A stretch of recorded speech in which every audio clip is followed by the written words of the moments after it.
नमस्कार, बहुत स्वागत है आपका। आप देख रहे हैं हमारा खास कार्यक्रम खबर देश से। मैं हूं आपके साथ शिल्पा तोमर। दिल्ली पुलिस और यूपी एटीएस को बड़ी कामयाबी हाथ लगी। त्योहारों से पहले आतंकियों की एक बड़ी साजिश को नाकाम कर दिया गया। संदिग्ध आतंकी त्योहार में कई जगहों पर धमाके करते हुए पूरे देश को दहलाने की साजिश रच रहे थे। शुरुआती जांच में यह बात सामने आई है कि आतंकियों के कई मॉड्यूल अब भी देश में हैं। देश में 15 से 20 आतंकी और हो सकते हैं।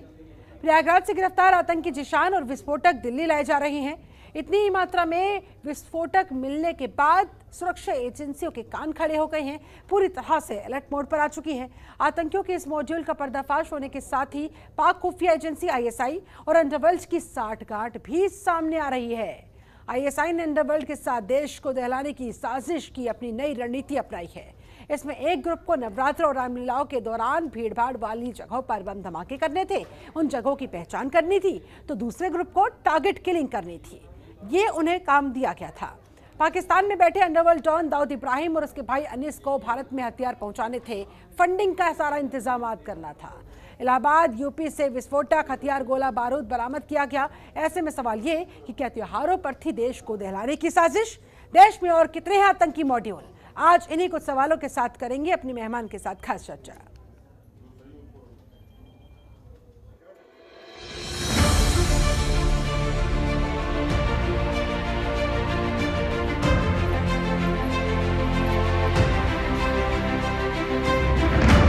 पाकिस्तान के आतंकी मॉड्यूल का पर्दाफाश। दिल्ली, महाराष्ट्र और यूपी से 6 संदिग्ध गिरफ्तार।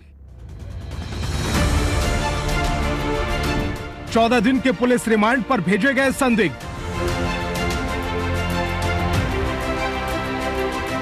आने वाले त्योहारों के दौरान देश में धमाके कराने की पाकिस्तान की साजिश का पर्दाफाश हुआ है। दिल्ली पुलिस ने 6 संदिग्ध आतंकियों को गिरफ्तार कर उनके कब्जे से भारी मात्रा में विस्फोटक और हाई क्वालिटी हथियार बरामद किए हैं। पकड़े गए संदिग्ध आतंकियों में से 2 ने पाकिस्तान में बम बनाने की ट्रेनिंग ली थी। सभी आरोपी दाऊद इब्राहिम के भाई अनीस के इशारे पर नवरात्रि और रामलीला के दौरान सीरियल ब्लास्ट करना चाहते थे। दिल्ली पुलिस के स्पेशल सेल को टेरर के खिलाफ मुहिम में एक बड़ी सफलता मिली है। एक मल्टी स्टेट ऑपरेशन में हमने 6 लोगों को गिरफ्तार करा है। खास बात इसमें यह है कि इन 6 में 2 आदमी ऐसे भी हैं जो कि पाकिस्तान में जाकर अभी इसी साल ट्रेनिंग कर वापस आए हैं। दिल्ली पुलिस की स्पेशल सेल ने गिरफ्तार किए 6 में से 4 आतंकियों को मंगलवार रात कोर्ट में पेश किया। सुनवाई के बाद चारों को 14 दिन की न्यायिक हिरासत में भेज दिया गया। दिल्ली पुलिस की टीम ने 2 अन्य को आज दोपहर कोर्ट में पेश किया। कोर्ट ने दोनों को 14 दिनों की पुलिस रिमांड पर भेज दिया है।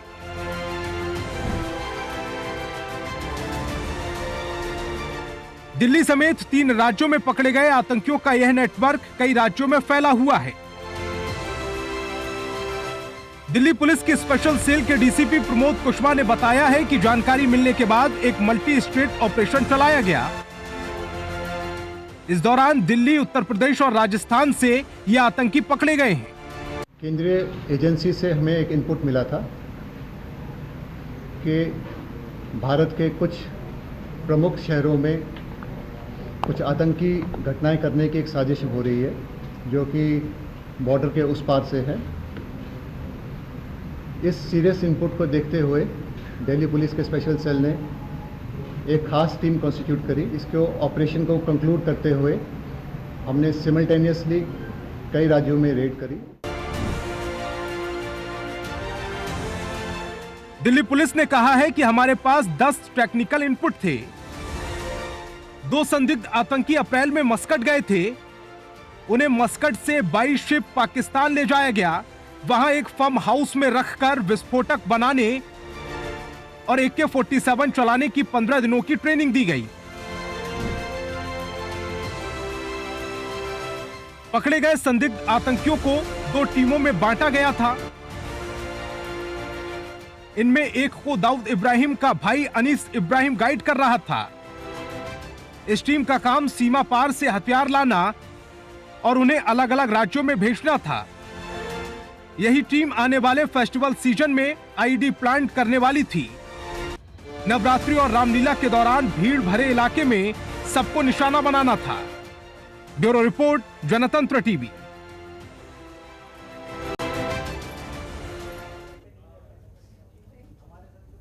और आइए अब आपको मुंबई एटीएस चीफ का बयान सुनवाते हैं। की प्रेस कॉन्फ्रेंस में आपने देखा कि दिल्ली पुलिस ने 6 लोगों को अरेस्ट किया है। उसमें से एक आदमी धारावी मुंबई का रहने वाला है। तो उसका नाम है, आपको पता ही होगा, जान मोहम्मद अली मोहम्मद शेख। जान मोहम्मद अली मोहम्मद शेख ये आदमी धारावी में रहता था। मैं बताना चाहूँगा कि इसका पुराना एक रिकॉर्ड है पाकिस्तान में डी कंपनी के साथ इसके संबंध होने का।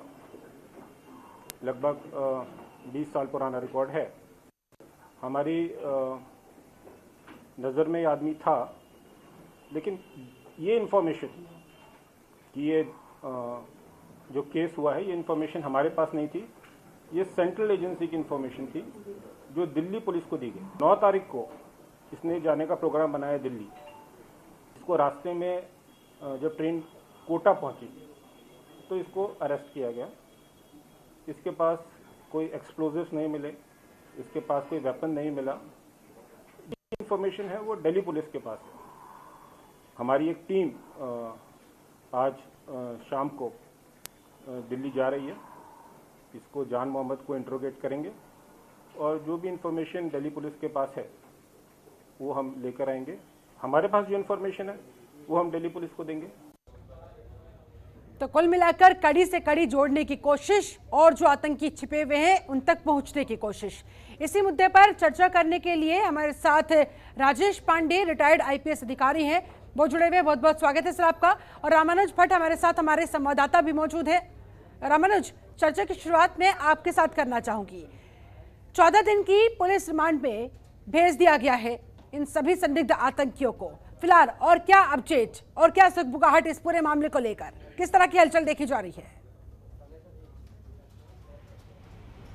देखिए शिल्पा, अगर बात की जाए कि जिस तरीके से ये आतंकवादी जो हैं, जिनको जो है दिल्ली पुलिस और उत्तर प्रदेश एटीएस की बात की जाए तो उन्होंने आज दबोचा है और उसको जो है 4 लोगों को कल ही जो है न्यायिक हिरासत में भेज दिया गया था, लेकिन 2 आतंकियों को जो है आज न्यायिक हिरासत में भेजा है। 14 दिन की जो है रिमांड होगी और 14 दिन की रिमांड में इनसे सच उगलवाए जाएंगे, क्या क्या राज है इनके दिल में वो उगलवाए जाएंगे और उत्तर प्रदेश से लेकर देश के किन किन कोनों में इन्होंने हथियार सप्लाई किए हैं, ये सारी बातें जो है इनसे पूछताछ में रखी जाएंगी। और इतना ही नहीं, जिस तरीके से दिल्ली पुलिस की अगर बात की जाए, यूपी पुलिस की बात की जाए और इसके बाद मुंबई पुलिस भी इस पूरे मामले में इन्वॉल्व हो गई है और मुंबई पुलिस भी इस पे पूरी तरीके से बातचीत करेगी, पूरी तरीके से इनसे जानकारी निकालेगी, क्योंकि माना जा रहा है उसमें से एक आतंकी ऐसा था जो 20 साल पहले जो है डी कंपनी के जो है संपर्क में था। और इतना ही नहीं, इस पूरे मामले के अंदर कहीं ना कहीं जो दाऊद इब्राहिम के भाई हैं अनीस, उनका जो है इन्वॉल्वमेंट बड़ा रहा है और इसके चलते कहीं ना कहीं ये सारे मामले को जो है खंगाला जा रहा है। एक से तार निकाले जाएंगे और उत्तर प्रदेश से लेकर देश के जो अन्य राज्य हैं वहां पर भी इस पूरे जो मॉड्यूल है जो आईएसआई का, उसको खंगाला जाएगा कि कैसे जो है अन्य जगहों पर जो है आतंकवादी हमले होने वाले थे, क्या क्या प्लान कर रखा है इन्होंने। ये सारी चीजें जो है अब इनसे पूछताछ में होगी, क्योंकि 14 दिन की रिमांड पर गए हैं। जाहिर सी बात है कि दिल्ली पुलिस हो, उत्तर प्रदेश की एटीएस हो या इसके साथ साथ मुंबई पुलिस की बात की जाए तो कहीं ना कहीं अपने अपने तरीके से पूछताछ करेंगे और सब अपनी जानकारी एक दूसरे से शेयर करेंगे। मुंबई पुलिस जाकर दिल्ली पुलिस को जानकारी शेयर करेगी और यूपी एटीएस भी जाकर जो है दिल्ली पुलिस से जो है जानकारी लेगी और उनको भी शेयर करेगी। तो जाहिर सी बात है कि अब इसके बाद जो है जो त्योहारी सीजन में जो धमाके होने की जो इन्होंने पूरी रणनीति तैयार की थी, जो जिस तरीके से वो पूरी तरीके से नाकाम करने के लिए, क्योंकि अभी सिर्फ 6 आतंकी गिरफ्तार हुए हैं, ऐसे में और कितना बड़ा नेटवर्क है, कितना बड़ा जो है ये पूरा नेक्सस है, इसको पूरी तरीके से देखने के लिए जो है अब इस 14 दिन की रिमांड के अंदर कहीं ना कहीं ये सारी परत खुलेगी कि आखिर कहां पर की तरफ से एक दूसरे के सहयोग के साथ देखने को मिल रही है। चलिए ठीक है, आप हमारे साथ बने रहे। हमारे साथ राजेश पांडे, रिटायर्ड आईपीएस अधिकारी भी जुड़े हुए हैं। राजेश जी, पाकिस्तान की नापाक कोशिश एक बार फिर से जिसका हुआ है भंडाफोड़, संदिग्ध आतंकियों को गिरफ्तार कर लिया गया है, न्यायिक हिरासत में भेज दिया गया है, रिमांड पर भेज दिया गया है। आप इस पूरे मामले को किस तरह से देख रहे हैं? यानी कि त्योहार के सीजन पर इस बार पाकिस्तान ने सारी तैयारियां कर ली थी, सारे पत्ते बिछा लिए थे अपने, सारी बिसातें बिछा ली थी अपनी, हिंदुस्तान को दहलाने की। जी शिल्पा जी, आप बिल्कुल ठीक कह रही हैं। ये कोई नई बात नहीं है पाकिस्तान के लिए, ना आईएसआई के लिए। आईएसआई अपनी हरकतों से कभी बाज नहीं आया और वो सीधी लड़ाई लड़ने में सक्षम नहीं है, ये सब सारी दुनिया जानती है। वो इसी तरह की खुराफात करते रहते हैं पिछले काफ़ी दिनों से। चूंकि हमारी सेंट्रल एजेंसीज बहुत स्ट्रांग हो गई हैं और स्टेट्स की एटीएस, यूपी की एटीएस है, एमपी की एटीएस है, स्पेशल सेल है दिल्ली की, महाराष्ट्र की एटीएस है, इनका कोऑर्डिनेशन इतना परफेक्ट हो गया है कि आपने देखा होगा पिछले कई सालों से, 7-8 सालों से इस तरह की कोई घटना नहीं हुई है। जी देखिए, अंडरवर्ल्ड का जो ये कनेक्शन है ये भी नया नहीं है। आपको ध्यान हो 12 मार्च 1993 को जब मुंबई ब्लास्ट हुए थे और उसमें डी कंपनी का इन्वेस्टिगेशन में भी मारिया साहब ने इन्वेस्टिगेशन की थी, सब कुछ डी कंपनी का किया हुआ था। आईएसआई ने उस समय दाऊद इब्राहिम के नेटवर्क का इस्तेमाल किया था और धीरे धीरे दाऊद उनके कब्जे में रहा। सारी उसकी सिक्योरिटी या उसकी वेल बीइंग का सारा काम आईएसआई करती रही, तो उसके नेटवर्क का इस्तेमाल वो करते रहे। इस बीच में जो आपने बताया उसमें 2 लोग ट्रेंड होके आए हैं, तो ये बिल्कुल सही है। और पिछले 10 सालों में बहुत से ऐसे ट्रेंड मिलिटेंट्स जो पाकिस्तान के डिफरेंट आतंकवादी कैंप्स में जिनकी ट्रेनिंग हुई है, वो 21 दिन की ट्रेनिंग के बाद दौराए आम बोलते हैं उसको, तो वो करके यहाँ भेज दिए जाते हैं, अपनी जगह जाके बैठ जाते हैं, उनसे कांटेक्ट में बने रहते हैं इनके आईएसआई के हैंडलर। उन्हीं को आप स्लीपिंग सेल्स कहते हैं, स्लीपिंग मॉड्यूल्स कहते हैं। जी इस बार जो मैंने अभी अखबारों में या नेट पे या प्रेस कॉन्फ्रेंस में जो बातें सुनी हैं, एक चीज बिल्कुल नई है। वो नई ये है कि इनमें से जो 2 लोग यहाँ से गए मस्कट और मस्कट से गए ग्वादर, ग्वादर से गए कराची, कराची से एक आतंकवादी ट्रेनिंग कैंप में गए। पहली बार ये सी रूट का इस्तेमाल हुआ है मेरी जानकारी में। बहुत साल मैंने एटीएस में और एसटीएफ में गुजारे हैं जी। ये पहली बार सी रूट का इस्तेमाल हुआ है। जो पहले रूट था 2012, 13, 11, 9, 10 में जो पकड़े गए थे जी। वो वाया बांग्लादेश था। यहाँ से वो बांग्लादेश ले जाते थे, जो प्रोलिफरेटेड बॉर्डर है उससे क्रॉस करा दिया। बांग्लादेश में उनको एक पासपोर्ट मिल जाता था, वहां से ये कराची चले जाते थे, कराची से बाई रोड इनको ट्रेनिंग कैंप्स में ले जाया जाता था। उसके पहले जो रूट था वो वाया नेपाल था। लेकिन ये पहली बार है कि मस्कट से वो पाकिस्तान ले गए ग्वादर, और ग्वादर से फिर ले गए कराची, और कराची में फिर उनको, तो ये ऐसा लगता है जैसे 26/11 में सी रूट का इस्तेमाल हुआ था। वो शायद पहली बार अपने स्वतंत्र भारत के इतिहास में टेररिस्ट ने सी रूट का इस्तेमाल किया था। अब ये हमें ऐसा लगता है कि वहां से ले जाने का पर्पज यही होगा कि उनको सी रूट पे चलने की आदत डालना, या उनको सी रूट पे चलने, क्योंकि जो इधर के लोग हैं जो उसमें यूपी एटीएस ने जो गिरफ्तार किया है, या मुंबई ने किया है, कोऑर्डिनेट किया है दिल्ली पुलिस ने, स्पेशल सेल ने, तो इनको प्लेन से ले जाके वहां लैंड करा के प्लेन से ले आने में का जो पुराना तरीका था उसमें कुछ बदलाव आईएसआई ने किया है। मोस्ट प्रॉब्ली अब ये सी रूट के इस्तेमाल पे ज्यादा जोर दे रहे होंगे। हालांकि कोई घबराने की बात नहीं है। हमारी इंटेलिजेंस एजेंसीज अब इतनी स्ट्रांग हो चुकी हैं कि आईएसआई के बस का नहीं है कि उसको वो कहीं से छेद कर पाए, कहीं से तोड़ पाए, कोई लूपहोल निकाल पाए। राजेश पांडे जी, ऐसे में आप एटीएस में काम कर चुके हैं, आप एसटीएफ में काम कर चुके हैं, लंबा चौड़ा आपके पास तजुर्बा है, अच्छा खासा एक्सपीरियंस है। ऐसे में आपसे और अधिक विस्तार से जानना चाहेंगे, आतंकी मॉड्यूल काम किस तरह से करते हैं, कैसे ये एजेंसीज को बेवकूफ बनाते हैं, कैसे ये दबकर रहते हैं, छिपकर रहते हैं और फिर मौका पाकर हमला करते हैं, और साथ ही साथ बदलते वक्त के साथ इन लोगों का वर्किंग स्टाइल किस हद तक बदला, कितना चुनौतीपूर्ण हुआ? देखिए, ये सर्वविदित है, किसी से आप नेट पे चली जाएंगी कि आईएसआई कभी अपनी आदत से बाज नहीं आया।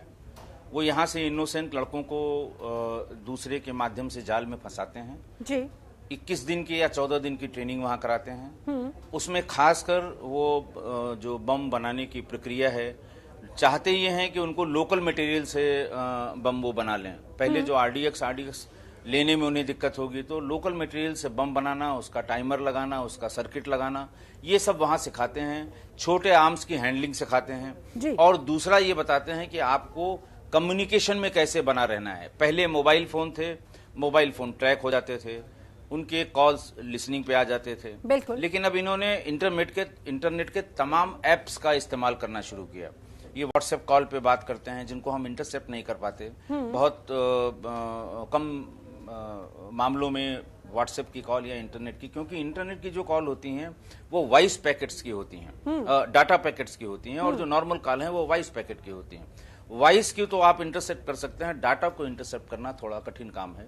हालांकि अब उसका भी तोड़ निकाल लिया है हमारी इंटेलिजेंस एजेंसीज में। और कोऑर्डिनेशन बहुत बढ़िया हो गया स्टेट से। पहले यूपी में एटीएस नहीं थी, पहले एमपी में एटीएस नहीं थी, महाराष्ट्र की तो पुरानी एटीएस है, मुंबई की स्पेशल सेल, बाकी सब स्टेट्स ने अपनी अपनी एटीएस भी बना ली है। और वो पारंगत हो गए हैं कि इस तरह कैसे वो इंटेलिजेंस गैदर करेंगे, कैसे इन स्लीपिंग मॉड्यूल्स को देखेंगे। और सेंट्रल एजेंसीज को अब इनसे तालमेल करने में कोई दिक्कत नहीं होती। आपने देखा इतना बड़ा ऑपरेशन किसी को पता नहीं लगा, 3-4 स्टेट में फैला हुआ ये ऑपरेशन। तो अब हम हमारी इंटेलिजेंस एजेंसीज और हमारी पुलिस स्टेट्स की ये बिल्कुल परफेक्ट हो गई है। मुंबई एटीएस ने बहुत काम किया है इस पे, स्पेशल सेल ने बहुत काम किया है। उनको ये सुविधा है, वो वहाँ राजधानी में है, उनके जो सेंट्रल एजेंसीज हैं उनसे तालमेल है। इनपुट मिलते ही वो उस पर ऑपरेशन करते हैं। और एक बड़े गैंग को उन्होंने आईएसआई के एक बड़े ऑपरेशन को जो वो ऑपरेट करना चाहते थे अगले कुछ दिनों में, उसको पहले ही ब्लॉक कर दिया, तोड़ दिया। तो इनको यही कहा जाता है कि आप एक्सपोज नहीं हो, आप किसी से जिक्र न करें। 12 दिन 14 दिन या 21 दिन जब आप घर से निकले हैं तो कोई बहाना अच्छा सा बनाएं कि हाँ साहब हम फला काम से गए थे, हम फला काम से गए थे। किसी को, क्योंकि अब इंटेलिजेंस एजेंसीज जो हमारे यहाँ, जैसे हमारे यहाँ लोकल इंटेलिजेंस यूनिट है, वो ये पता करती है कि अचानक गायब हुए यंगस्टर्स कौन कौन हैं। फिर उनसे बात करती है कि आप किस काम से गए थे। जहां वो जाना बताते हैं उनको क्रॉस चेक किया जाता है। सभी पूरे देश में एजेंसीज यही कर रही हैं। तो अब इतना आसान नहीं है कि ये छिपे रहेंगे। ठीक है, 2-4 चले गए, ट्रेन होके चले आए, चुपचाप बैठे रहे और आईएसआई ने जब चाहा उनका इस्तेमाल कर लिया। तो ये ठीक है, ये उनका बहुत पुराना मोडस ऑपरेंडी है। लेकिन अब हम बहुत स्ट्रांग हो गए हैं और अब उनके बस का नहीं है आईएसआई का। आईएसआई कितना भी कर ले, ठीक है, उनके बस का नहीं है कि इस तरह राजेश पांडे जी बिल्कुल कर लें और हमें पता न पहलू मैं आपसे समझना चाहूंगी, जिस तरह से अफगानिस्तान में तालिबान का राज आ चुका है, ऐसे में अगर उससे कनेक्ट करके देखा जाए, पाकिस्तान का इन आतंकियों के पीछे हाथ होना, आईएसआई का पूरा रोल सामने आना, ये किस तरह का कनेक्शन नजर आ रहा है? जो कयास लगाए जा रहे थे, क्या काफी हद तक वो सच साबित होते हुए?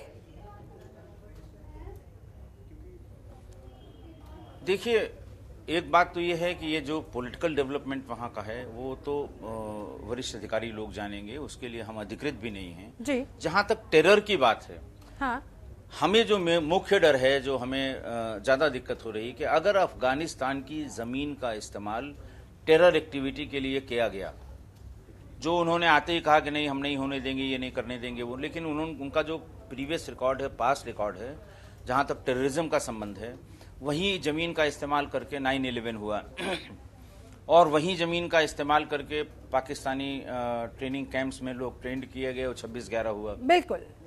तो ये देखना पड़ेगा कि वो अपनी जमीन का इस्तेमाल क्या आतंकवादी गतिविधियों में, चलिए सर, ये तो बात हुई तालिबानियों की, अगर होने तालिबानी देंगे तो हमारे क्या करते हैं क्या नहीं करते हैं, लेकिन उनके दम पर यहाँ पाकिस्तान कूद रहा है, अपने ही ख्वाब पाले बैठा है और उन्हें साजिश के थ्रू अंजाम देने की फिराक में है। उस पर क्या कहेंगे? देखिए, मैं वही कह रहा हूं कि इन दोनों लोगों की जो कुछ जुगलबंदी है, हाँ, ये भी जग जाहिर है। कोई ऐसा नहीं कि तालिबान के आने के बाद इनकी जुगलबंदी हमको आपको पता हुई है, ये इनकी जग जाहिर है। अगर वहां वो इस्तेमाल करने की इजाजत देंगे और वो लोग पाकिस्तान आ जाएंगे तो पाकिस्तान को ज़्यादा आसानी होगी हमारे यहाँ कोई इस तरह के, देखिए सीधी लड़ाई तो पाकिस्तान कभी नहीं लड़ सकता, Exactly. अब संभव नहीं है। वो इसी तरह के छिटपुट खुराफातें आईएसआई के माध्यम से करा सकता है। लेकिन अब हमारी तैयारी और अच्छी हो जाएगी, हम अच्छी तरह से वेल इक्विप्ड हैं, हम इंटेलिजेंस गैदरिंग में कहीं पाकिस्तान से बहुत आगे हैं, हर चीज में बहुत आगे हैं। हम उनकी किसी भी शरारत का मुंह तोड़ जवाब देने के लिए हमारी सरकार, हमारी इंटेलिजेंस एजेंसीज, हमारी स्टेट की एजेंसीज, हमारी स्टेट की एटीएस, ये सब तैयार हैं और ये बिल्कुल सक्षम हैं ऐसा कुछ करने के लिए। ये ठीक है कि तालिबान के आने के बाद थोड़ा सा ज्यादा ध्यान देने की जरूरत है पाकिस्तान की एक्टिविटी पर। ये आप बिल्कुल सही कह रहे हैं, आपकी बात से मैं सहमत हूं। ठीक है सर। ओम पांडे भी हमारे साथ, हमारे माफ कीजिएगा रामानुज भट्ट हमारे साथ, हमारे संवाददाता लगातार जुड़े हुए हैं। रामानुज, फिलहाल साजिश नाकाम हो गई है, लेकिन आगे और अधिक सतर्क रहने की आवश्यकता है, एटीएस को भी, पुलिस को भी, तमाम सुरक्षा एजेंसियों को, क्योंकि अभी भी 15 से 20 आतंकी ऐसे हैं जो कहीं ना कहीं छिपे बैठे हैं। ऐसे में उन तक पहुंचना, उन्हें ढूंढकर बाहर निकालना और बड़े स्तर पर इस मॉड्यूल का पर्दाफाश करना, यह भी बहुत जरूरी हो जाता है। इसके मद्देनजर कितनी तैयार नजर आ रही है तमाम सुरक्षा एजेंसियां? देखिए शिल्पा, अगर बात की जाए कि तमाम सुरक्षा एजेंसियां, जो ये 6 आतंकवादी पकड़े गए हैं, इनसे अभी जब पूछताछ होगी तो इसमें सारी चीज़ें निकल कर आएंगी। लेकिन अभी जो है अन्य राज्यों के अंदर भी जो है छापेमारी शुरू कर दी गई है, ताकि इनकी निशानदेही पर जहां जहां पे लोग छुपे हुए हैं, जिन जिन लोगों से संपर्क में रहे हैं, उनके यहाँ पे भी छापेमारी जल्द शुरू की जा रही है। और इतना ही नहीं, बड़े शांतिपूर्वक, बड़े एक सिस्टमेटिक तरीके से जो ये काम हो रहा है, ताकि उत्तर प्रदेश के अंदर हो, देश के अंदर हो, कहीं भी किसी प्रकार से जो है कोई अप्रिय घटना ना हो और आतंकवाद का जो ये पूरा पर्याय बन चुका है पाकिस्तान, उसकी कोई भी कोशिश जो है वो नाकाम जो हो, इसके लिए जो है एजेंसियां लगी हुई हैं। और इतनी ही नहीं, उत्तर प्रदेश के अंदर इन 14 दिन की न्यायिक हिरासत में जब ये जो लोग 6 आतंकी गए हैं उनकी पूछताछ होगी, तो जाहिर सी बात है उत्तर प्रदेश के अंदर भी, देश के अंदर भी, अन्य राज्यों के अंदर भी ये सारी सिचुएशन, ये सारा मॉड्यूल जो है वो सामने आ जाएगा। और माना जा रहा है कि उत्तर प्रदेश हो चाहे देश के अंदर, त्योहार से पहले ये बड़ी घटना जो त्योहार के समय देने वाले थे, अंजाम देने वाले थे, उसको जो है आने जो स्लीपर सेल्स जो छुपे हुए बैठे होंगे उनका भी पता लगेगा। तो बड़े नेक्सस को तोड़ने के लिए एक बड़ी तरीके से तैयारी की जा रही है। जी, यानी कि एक बार फिर से हिंदुस्तान के हाथों पाकिस्तान मुंह की खाएगा, उसे तैयार रहना होगा। जी बिल्कुल तैयारी है। देखिए ऐसा नहीं, एक बात तो ये है कि जहां तक आतंकवाद का प्रश्न है, वो किसी प्रदेश को अलग करके देखने की आवश्यकता नहीं है। आतंकवाद चाहे वो स्लीपिंग मॉड्यूल के रूप में हो, चाहे आईएसआई ऑपरेटिव के रूप में हो, इसको एक साथ इसको टोटलिटी में देखना पड़ेगा। ये किसी एक, आपको ध्यान हो कि जब ये एनकाउंटर हुआ था जिसमें मोहन चंद शर्मा शहीद हुए थे, बिल्कुल वो इंडियन मुजाहिदीन का ऑपरेशन था और उसकी जड़ें आजमगढ़ में थी। तो अगर केवल उसको दिल्ली पुलिस या स्पेशल सेल या वहां के लोग देखने की बात करते, वो अल्टीमेटली इंडियन मुजाहिदीन को नेस्तनाबूद किया, सब लोगों ने मिलकर खत्म कर दिया। उनकी जड़ों में बिल्कुल खोद के उसमें मट्ठा डाल दिया गया कि अब वो पनप नहीं सकते हैं। तो उसको एक जगह से, ये मामला है यूपी का है या महाराष्ट्र का है, एक दूसरे के सहयोग के साथ, एक दूसरे के साथ कोऑर्डिनेट करते हुए आगे बढ़ना, ताकि आतंकियों को मुंहतोड़ जवाब जा सके, पाकिस्तान को आईएसआई को मुंहतोड़ जवाब दिया जा सके। चलिए, बहुत बहुत शुक्रिया आपका राजेश पांडे हमारे साथ जुड़ने के लिए। रामानुज भट्ट हमारे साथ जुड़े हुए थे, आपका भी बहुत बहुत धन्यवाद इस पूरी चर्चा के लिए। तो कुल मिलाकर फिलहाल तो 14 दिनों की पुलिस रिमांड पर इन संदिग्ध आतंकियों को भेज दिया गया है। इसके अलावा जो 15 से 20 आतंकी अभी भी देश में छिपे हुए, हर संभव तरीके से एटीएस की टीम, एसटीएफ की टीम, तमाम सुरक्षा एजेंसियां लगी हुई है हर हाल में उन तक पहुंचने के लिए, उनको ढूंढकर बाहर निकालने के लिए, उन्हें उनके अंजाम तक पहुंच। मेरे साथ फिलहाल इस खास चर्चा में, इस खास बुलेटिन में बस इतना ही। बने रहे जनतंत्र टीवी के साथ। नमस्कार।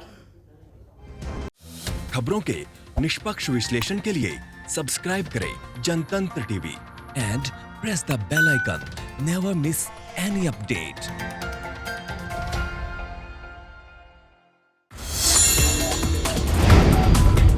Download the Janatantra TV app, available on Google Play and App Store. Download it now.